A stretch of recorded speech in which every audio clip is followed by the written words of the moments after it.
Come in. Welcome. I'm E.G. Marshall. As the poet says, let us fill the cup. What are you having? How about equal parts suspense and mystery, with just a dash of terror and chill to taste? So, they say that a lie is only the truth in masquerade. But does the opposite also hold? Can we say that the truth is a lie in masquerade? What is masquerade? Well, for that matter, what is reality? Who are we? Who do we really see when we look in the mirror? The image that gazes steadily back at us, that anticipates our every move, our every breath. Who is it? Or what is it? Darling. Hello, dear. Dinner ready? No. Oh, you plan for us to dine out? No, Gerald. Well, why isn't dinner ready then? I haven't had a chance to prepare it. I was busy. Doing what, Cecily? Oh, learning how to load. What are you doing with that pistol? Learning how to aim. Cecily, don't point that at me. And learning how to fire. Why, Cecily? What?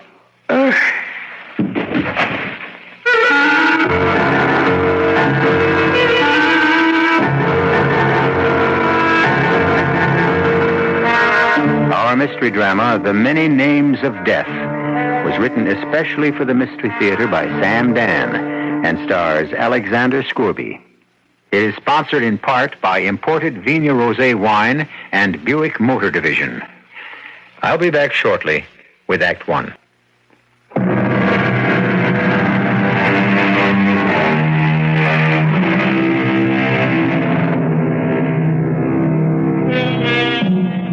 You know how it is with some people. They go along for years, in a groove, a routine, or a rut. Characterize it any way you like. 10, 20 years, the same job, the same apartment, same wife. It might just occur to a man to ask himself, is this all I have to look forward to? There are those men who ask this question and keep asking it.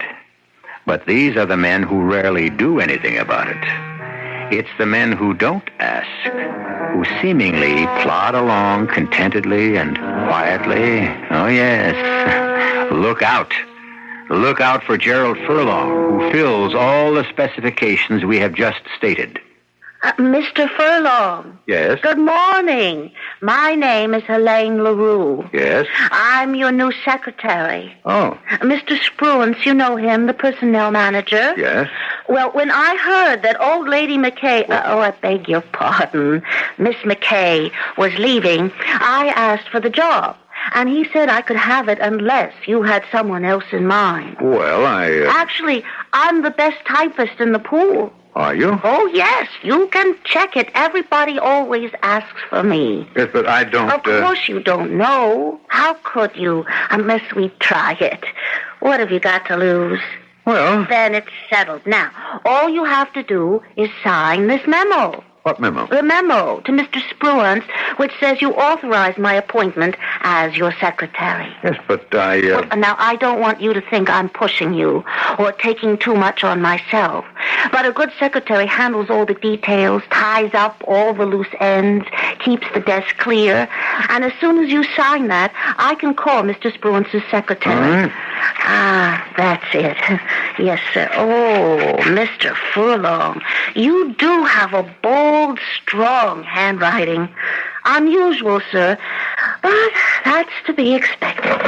Expected? Oh, yes. You see, your name is Gerald. Yes? And do you know what the name Gerald means? No. Well, it's an old German name. It means strong leader of an army. Hello? Hello, this is Helene LaRue. Tell Mr. Spruance that Mr. Furlong wants me to be his secretary. The memo's on its way. Thank you. Oh, strong leader of an army. Don't you feel like one? I'm afraid I don't live up to my name. Oh, you just think you don't. My dear young lady, I know I don't. Don't call me that. You dear young lady. Why? Does it offend you? Yes. Oh, I'm sorry. when you call me your dear young lady, you're putting yourself down.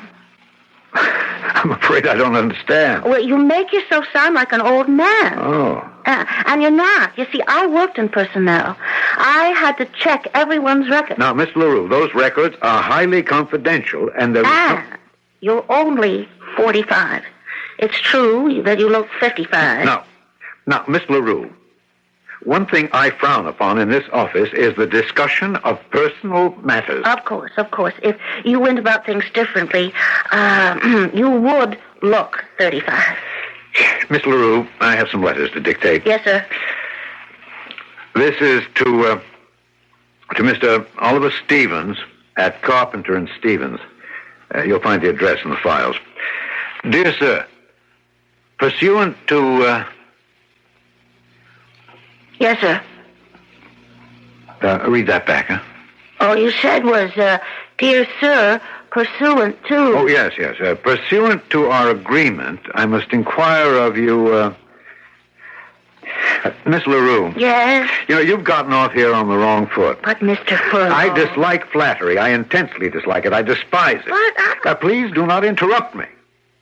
I am not a fool. Oh, I never said you were. Your flattery is doubly obnoxious because it's so... So what, Mr. Furlong? Because it's so extravagant, so obvious. Oh, but I wasn't... Look, I might tolerate flattery that's clever. But you, my dear young lady, are ludicrous. There you go again. Calling me your dear young lady. I'll call you anything I like. I'm your employer. Well, why am I ludicrous? Now, how can you tell me that I could look like a man of 35? Because it's true. Do you know what 35 is? I know what it looks like. 35, that's another world, another generation. I know. Tell me that I could look 35 again is well, it's an insult to my intelligence. I could make you look 35. What did you say? Well, you'd have to dress differently, wear colors, let your hair grow long. Miss LaRue, this conversation has become far too personal. We can end it any time you say. Good. Now, pursuant to our agreement, I must inquire of you if you feel obligated to provide financing for... Yes, Mr. Furlong. At the risk of sounding foolish, why did you say I could look 35? I learned something about you, Mr. Furlong. How could you learn anything about me in so short a time? Well, I learned that you're a man who fights against his name. I haven't the faintest idea of what that means. Your name, Gerald, strong leader of men. Oh. Oh, why do you fight it? Why do you deny it? It's what you were meant to be. Really? It's true. Who says so? I do. And how would you know? Because I believe in nomenology. Oh, it's the science of names. I believe that our names tell us what we are. I think that's ridiculous. Do you? Well, I think birth itself is a mysterious happening. And that parents unconsciously have an insight into what their child could be, and they name him accordingly. They might not even be aware of it. Gerald. Well, I'm certainly not a strong leader of men. But you could be. You have it in you. It's ridiculous. Oh, you said that before. I'll say it again. Now, why is it any more ridiculous than any other belief? Why is it any more ridiculous than, say, astrology? Tell me,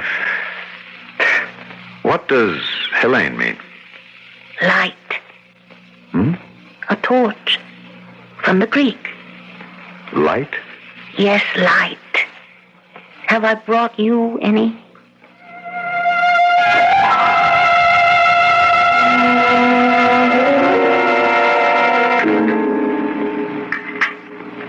How's the fish, dear? Oh, a bit bland. Bland. Huh?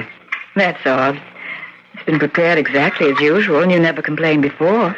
Well, it just happens to lack taste. But you have to watch your intake of salt. Why? Why? Well, it's just the prudent thing, isn't it? That's what you always say. Yes, I suppose so. Did they replace Miss McKay? Yes. I hope they gave you a mature woman. You can't stand those flighty young girls. What's your new one like? Well, I really haven't noticed yet. Oh? How is that possible? Oh, look, Cecily, my dear, I have so much to do. I simply can't bother to note those things that have nothing to do with business. You are overworked, dear. That's true. I'm aware that I have a secretary, that I dictate letters to her, that she has a name, in this case. What she looks like, well, I simply couldn't remember. Poor dear. Cecily, tell me something. How old do I look to you? Why? Oh, just curious. I hadn't thought about it. Well, you don't have to think about it. Just tell me. Well, darling, you look your age. Do I? If anything, a bit older. Really? And that's been responsible for your success. A man who heads up a trust department, who's responsible for other people's money, can only inspire confidence if he looks mature and... And, settled, huh? Oh, yes, dear, and you certainly do. Is it possible that anyone could ever take me for, say, 35? 35? Oh, darling, I don't see how. Why do you ask? Oh, no reason. Are you sure? No, please, forget it. I simply can't imagine why you'd even ask such a strange question. Especially... Especially what? Especially since you're not in the habit of asking idle questions. Coffee? No, darling. If you'll excuse me, I'll go to the library. I have some work. Well, Gerald, this goes against everything you ever... Why, you made it almost a religion not to bring work home from the office. Yes, dear, I know, but every religion encounters a bit of heresy now and then.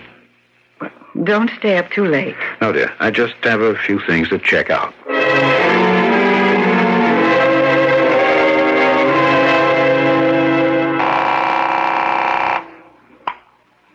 Hello?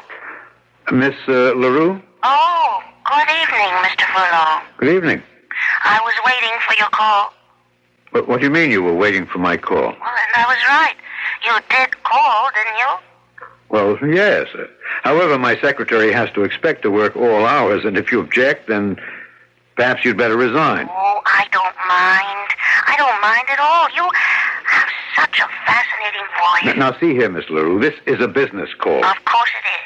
Look, I had so many things to do today that I can't recall if I sent a letter to Mr. Oliver Stevens. Mr. Oliver Stevens of Computer and Stevens. That's right, because if I forget to write one... Well, you did, Mr. Furlong. You dictated it, and I typed it and mailed it. Good. That is a relief.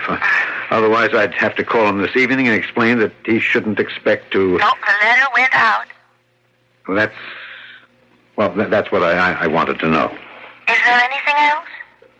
No, I can't think of anything. Oh, then, good night, sir. Good night. Just another minute. Could you tell me what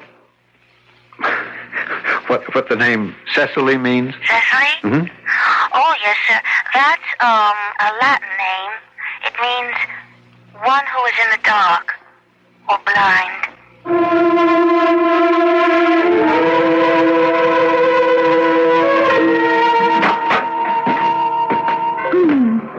Gerald? Yes, dear. Did I wake you? I'm sorry.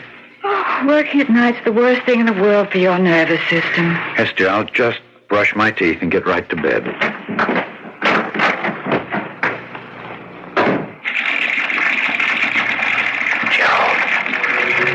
Gerald. Who's there? Gerald, Who's talking to me? look in the mirror, Gerald. I am. I'm looking in. Don't you see me? What is all this? I must be having an hallucination. Look in the mirror, Gerald. Who do you see? I see myself. Oh, you see me. But who are you? The image you cast in the mirror. That's me, isn't it? No, that's me. I can't believe this. I'm... You're what? What, drunk? You never drink. Mad? You're the safest man in the city. Seeing things. Why? What's happening to me? That's it, Jerry. What is happening? I've gone mad. You will be. Soon, Jerry. Unless you fire that girl. Which girl? Oh, don't play games with me. I've looked at your face for the last 45 years. You have no secrets from me. Why should I fire her? You know why. I don't know what you're talking about. If you don't get rid of her, you're headed for ruin, disgrace, death. How can you say that? It's true. You know it's true. Don't you, Gerald? Deep down, way down. Don't you know where it must end? How it must end? Yes. Use your common sense and fire her first thing in the morning. Will you do that, Gerald? Yes. First thing in the morning, I'll fire her.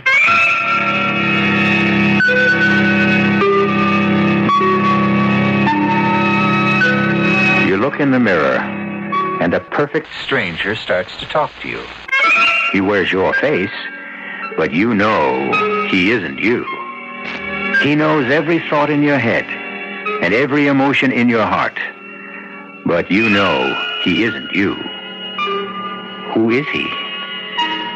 We shall acquire some new insights when I return shortly with Act 2.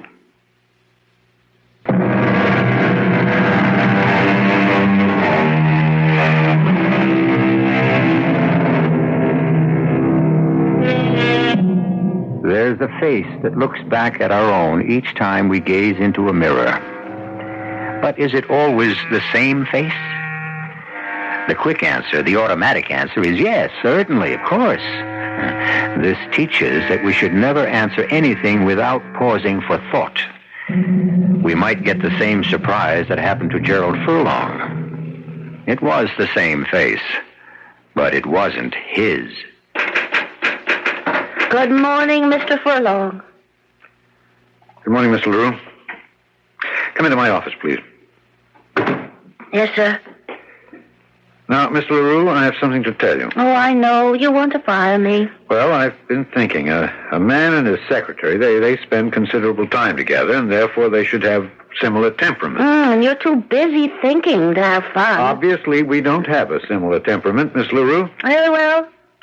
I'll go back to the pool, and you can get yourself another dried-up old maid to match the one you've got at home. Now, see here. Yes, what is it you want me to see? How did you know? How did you know I was going to fire you? Well, you keep fighting your name. You're not a Gerald. Look, What are you fighting? You know, you never had a good time in your life. Why should you care? Because I'm in love with you. That's impossible. We don't know each other. We have nothing in common. Oh, that's all nonsense. You fall in love because you hear a certain tone in somebody's voice. You see a certain light in someone's eye. But how can such a love be lasting? Oh, who says love has to last? You know, love comes and goes. Love is. And then one day, it just isn't. And it's gone. And nobody knows why. And it doesn't matter because sooner or later it will come again with someone else. You're a strange girl. Oh, we're all strange. Look, we can't talk here.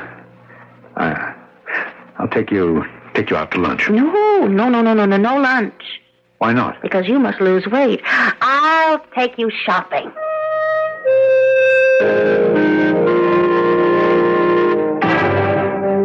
Oh, I like that jacket. And with the aqua shirt. Oh, but I only wear white shirts. Oh, that's all in the past, darling. Now look at yourself in the mirror. No. No? Absolutely not. But how can you tell if... I just don't want to. I insist now. Come on. Look in the mirror.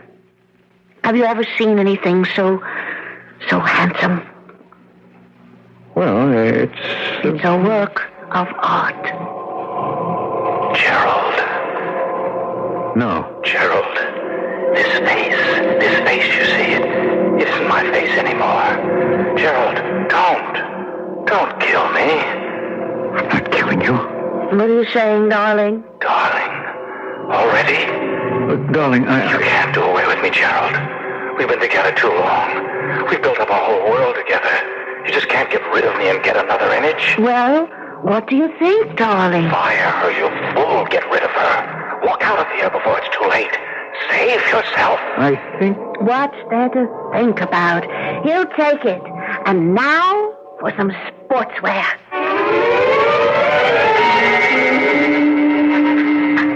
Good morning, darling. Bacon is ready. Will you have 2 eggs? We have cereal. Just a cup of coffee. But you must have breakfast. No, I'm fine. Just coffee. Darling, where did you get that suit? Oh, I did some shopping last week. You like it? Well, it looks a bit Yes. young for you. Young? And that shirt and the tie, well, those colors are quite violent. Violent? It's hardly the image for a trust officer. And besides, dear, middle-aged men who strive for a juvenile look only succeed in making themselves appear ludicrous. Which is how I appear to you. Oh, no, I didn't mean that. I only... Oh, look, we shouldn't quarrel, especially today. I have to go to Chicago. Oh? Just for a few days. We have to investigate a financial... But you'll never travel, dear. Well, I can't refuse this client. No, I suppose not. I'll cut the trip as short as I possibly can. Yes, dear.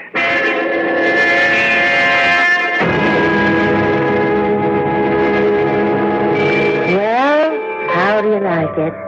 I must say it's convenient to the office. Well, the rent was higher than you said you could go. It's all right. Come here.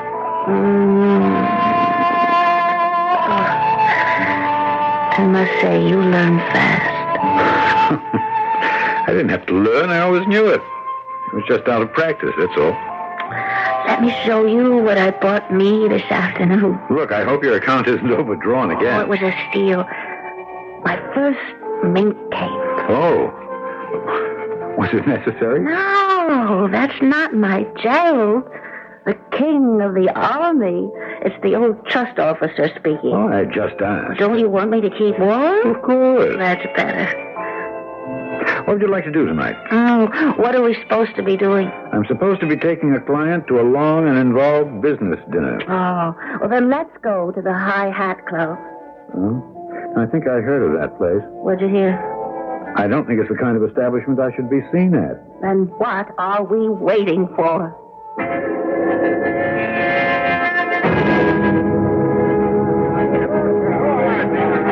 My turn again. I'll bet. Marty! Hi. Hey, Gerald, this is Marty Trainer. He owns the place. Gerald Furlong. How do you do? Oh, Furlong, huh? That's a good name for a horse player. Oh, he doesn't have to play with the horses, Marty. He's too skillful with the dice. I'm afraid it's beginner's luck. When you're hot, you're hot. You're on a streak, ride it. I will. Bet it all. Hey! You won, darling. You won. You won. Let it ride.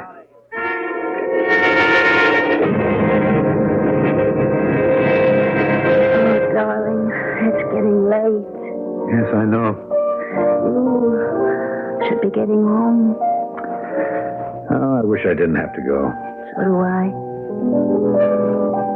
You know the right thing to do? I should divorce Cecily and we ought to get married. Why should we get married? Because we're in love. Oh, weren't you in love with Cecily once? Well, yes. Ah, that's why you married her, but it didn't help. It didn't keep your love alive. You and I, we'll be different. No, we won't. We may love each other till the day we die, and we may fall out of love tomorrow morning. But I want us to keep our love. Oh, love can't be a guaranteed investment. Isn't the here and now.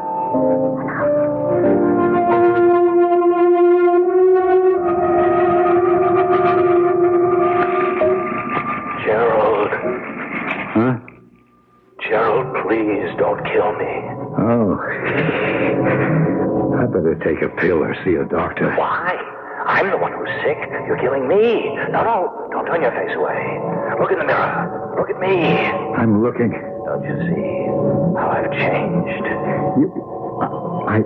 Look, we've never looked so good. Soon You'll have a new image. And what becomes of me? I'll be dead. Frankly, I couldn't care less. But I'm the only image you're comfortable with. I'm the only image you can live with. I used to think so. I'm learning different. You fool. Get rid of her. Oh, no. She'll get tired of you sooner or later. And then what will you have? Helene's what I've always wanted. I never had the nerve to let myself believe it. You can't afford her. Who says so? The apartment, the clothes, the gifts, the jewels. And now the gambling. Who knows more about gambling than I do? Haven't I gambled with investments all my life? It's not the same thing. Except this time I'm enjoying it. I'm enjoying life. It can turn all at once. It can sweep you away swiftly, suddenly, like a tidal wave. Gerald, get rid of her. You'll never know what hit you. No. She'll kill both of us. I don't care. I don't care. Gerald? What do you want? I thought I heard you talking to someone. You what? I heard you talking to someone. Oh, come on. That's ridiculous. I thought so, too, at first. But lately it seems... Well, you seem to be having angry conversations. Indeed. About what? I don't know, but I'm sure I hear voices. You sure you're all right there? Is something wrong? No. No, sounds like yes. Oh, I suppose I'm a little bit lonesome these days. I see so little of you. Look, darling, things are becoming impossible at the office. You know, the way the market is behaving. I know. There are terrible pressures on you. Why don't you quit? Quit? Yes, dear, quit. Find something else. It isn't easy to get a new job at 45. But you don't look 45. You look at least 10 years younger. Well, how would we make out while I was looking around? Well, you've been very judicious with our money. We should have quite a bit put by. Cecily, we don't have. In the present market, our holdings have, well, they haven't done well. They've lost considerable value. Oh. It's my fault. I'm sorry. Well, there's my inheritance. Oh, no, we couldn't. It's $50,000. No. We must never touch it that. Could help ease us along. Cecily. Oh, Cecily. You're too good to me. Don't say that. I love you. Let's start life all over. Is it something to think about? Yes, it is something to think about.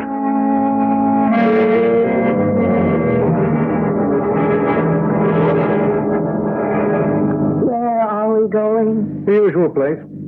Ah. What does that mean? Oh, you just said the usual place, which means our lives are becoming predictable. Well, don't you enjoy it there? Tonight, I'd like to go dancing. Hey, dancing. Marty hires the best band in town. How would you know? You never danced to If it. you want to dance tonight, that's what we'll do. Let's go somewhere else. Why? Because if we go to Marty's, you'll get involved in a card game. No, I won't. I promise you. Oh, you make that promise every night, and you break that promise every night. Well, tonight'll be different. You'll see.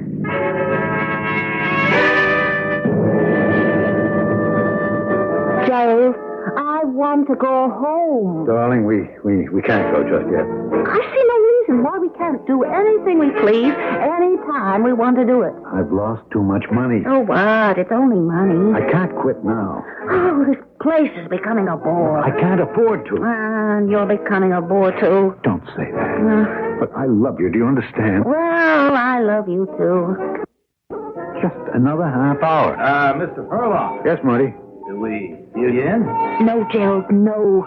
Don't play with him, please. You can't beat What are him. you talking about? The cards are going to come my way. I can feel You it. can't beat him. His name is Martin. What? After Mars, the god of war. He's a child of Mars. Gerald, let's leave now. Sure. Look, all I need is just one good pot. Gerald, don't play with him.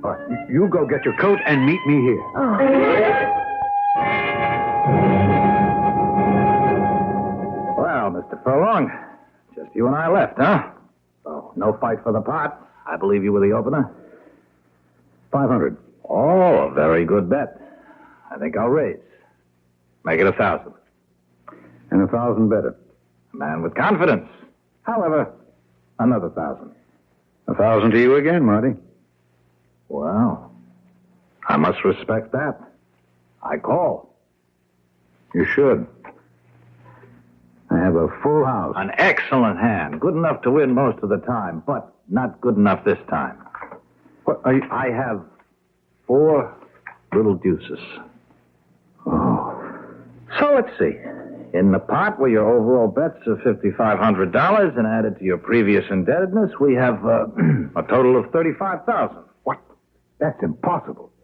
I have your markers here, Mr. Furlong. Care to check the arithmetic? Well, no, I don't carry $35,000 around with me in cash. Who does? We can wait till tomorrow. Gerald, are you ready to go? Gerald. Yes. Yes, Helene. We're ready to go.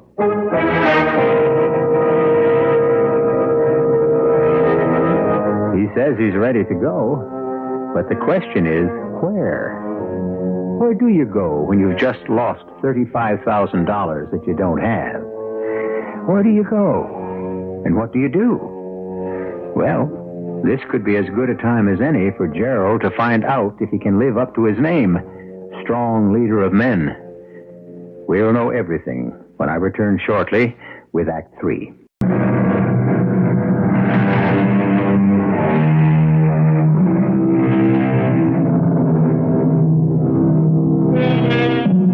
It's not the first time, it won't be the last time, a man will seek to change his image. But is an image like a shoe, a coat, a tie, something a man may take off and cast aside? Can an image refuse to be changed? Can it fight back? It's very late at night, after a disastrous evening, and Gerald Furlong is once again confronting an image in the mirror. The image he seeks to change. And until recently, it was such a quiet, unobtrusive, submissive image. Now will you leave Helene? No. She's ruined you. I can't blame her. Tell Cecily. Confess. Why? Where else can you get the money? The money. The $35,000 you gambled away. I'll... You what? You counted on Cecily's money. You knew it was there. That's why you gambled. That's a lie. You're talking to me. I can raise it. Where? How? She loves me. She'll let me have it. That's what I've been telling you. Confess to Cecily. Confess everything. No, not Cecily. Helene.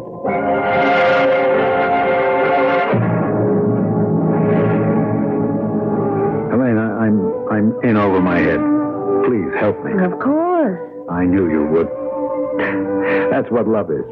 Now, your necklace, your bracelet, and the furs. You want me to sell them? We can raise quite a bit of money. Maybe not all of it, but enough to give me breathing room. I see. I'll make it up to you later. Darling, I won't do it. But you... We're in love. Yes? You said you'd help me. Help you in the right way. The way you should be helped. What do you mean? The way a man named Gerald should be helped. I don't understand. Gerald, strong leader of the army. Are you going to bow down before the demands of a cheap gambler? I lost the money. Well, how do you know you lost it? Honestly. How do you know the cards weren't fixed? I don't. Well, stand up to him. Refuse to pay him. What? But he'll... He'll what? Gambling's against the law here. His club is illegal. He has no claims on you. He can't go to court about it. Yes, but still... Still? Are you going to hold still? Be Gerald. This is how I love you. This is how I help you. Yes. Yes, he has no legal claim. You're right. Yeah, you're right, Mr. Furlong. Absolutely right. I have no legal recourse. Then I shall say good day to you, sir. But I have other alternatives. Yes, I can imagine. Can you? I can imagine that you'll try to frighten me with your underworld connections. Underworld connection?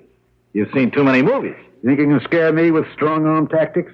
I'm not afraid of you. Why should you be? Or anyone else. I've been in a war. I know how to use a weapon. I have one in my house. I can defend myself, and I will.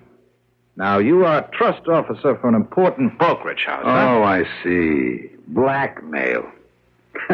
I'm not afraid. I'll deny I was ever in here. You can't. You see, we have proof. What do you mean by proof? Well, now, when I press this button, that white screen comes down from the ceiling. And another button, and we have a projector.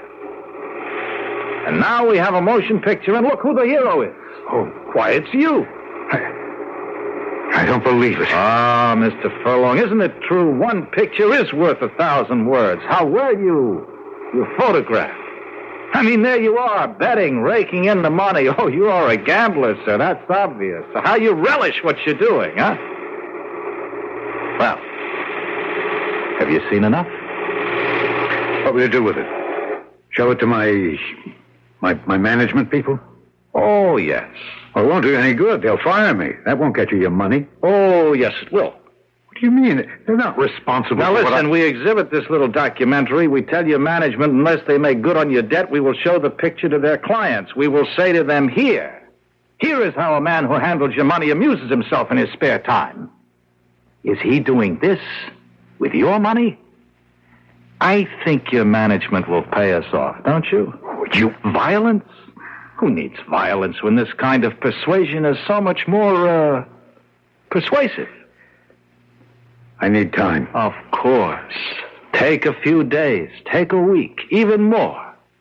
And think about it. I'm sure something will occur to you.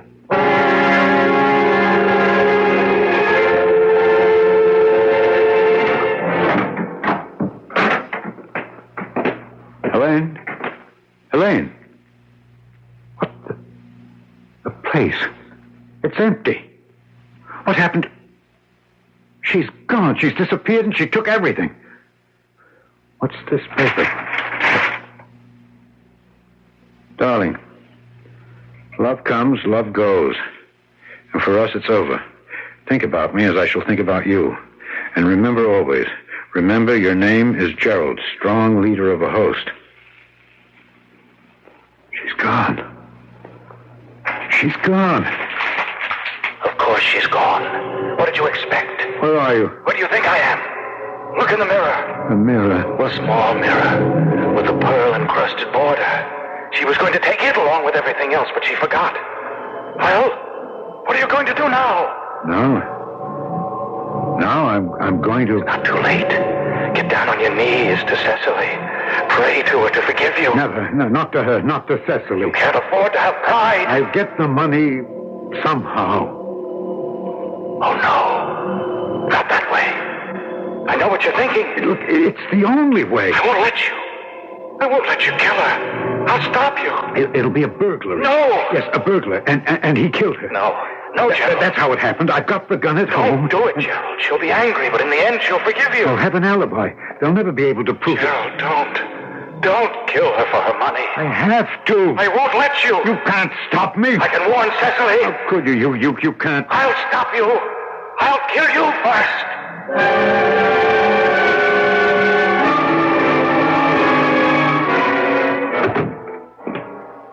Cecily? Cecily, where are you? Here? I'm here, darling, in the living room. Oh. How are you? As well as can be expected. What does that mean? Considering that my husband has A, deceived me with another woman, B, squandered every dollar he has in the world, and C, plans to murder me for my inheritance, I don't feel too badly. What on earth are you... Is it true? Where could you possibly get such a crazy idea? You told me. I told you. Yes. Strangest thing happened. I was sitting at the mirror combing my hair, and I looked in the mirror, and it wasn't my face at all, but yours. That's impossible. And you started to talk to me, and you told me everything, including the fact that you want to kill me. No, it isn't true. Look, how could you see my face in the mirror? But I did, and you spoke to me. It could have been a dream. Perhaps. But does it matter? Darling, I love you. Why would I? I suppose I've been blind, but no more. I wish I could convince you. What are you looking for in that drawer? I'm not looking for anything. That's not true. You were looking for this. What? Cecily, don't. You couldn't shoot me? No, I couldn't. I'm not like you. Then, why are you pointing that pistol at me? Get out. Get out? This is no longer your home. I'm no longer your wife. And I'm holding this gun because as long as I hold it, you won't be able to kill me. Cecily, you're mad. It's all in your imagination. Stay just where you are. Well, we've been married 22 years. We love each other. Not another step, I warn you. Cecily, you wouldn't shoot me. You couldn't. Stop. Give me that gun. No. No. Drop it. No, It'll no, go you want off. to kill me. Help.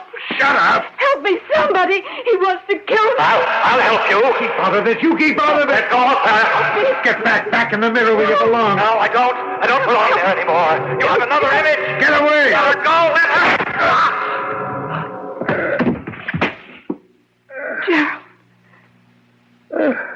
Gerald. He saved you, Cecily. He saved you. Gerald. He's a better man than I am. Who? Look in the mirror. Let me get a doctor. Look in the mirror. Do you see him? Him? I don't see him. Then he's gone too. He's gone. Gerald. Oh, Gerald.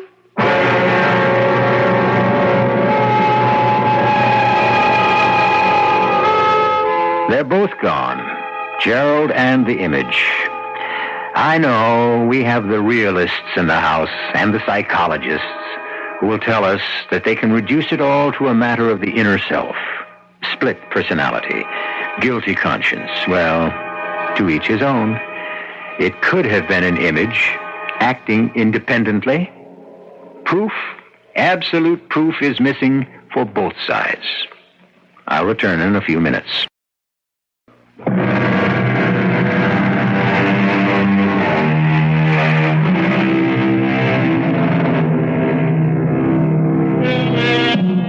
A French philosopher once said, "We leave a part of ourselves behind us each day."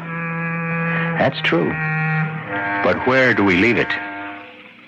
Sometimes a very close and introspective look in the mirror might help us arrive at the answer. Answers, so much in demand and so short in supply. However, we do have the full answer for your mystery, suspense, and excitement needs right here.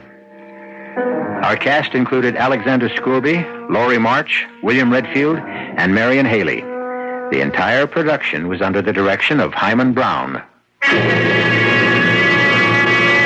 And now, a preview of our next tale. Perhaps you can try to take up your life again. I must see her, Gordon. See her?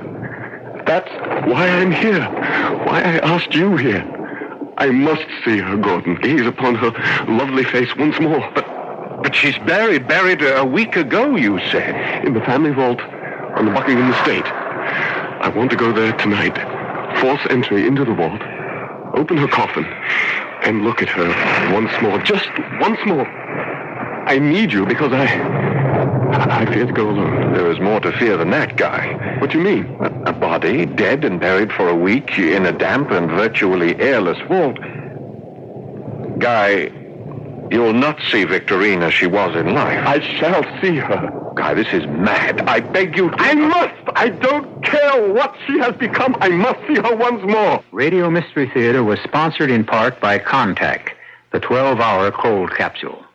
This is E.G. Marshall inviting you to return to our Mystery Theater for another adventure in the macabre. Until next time, pleasant dreams.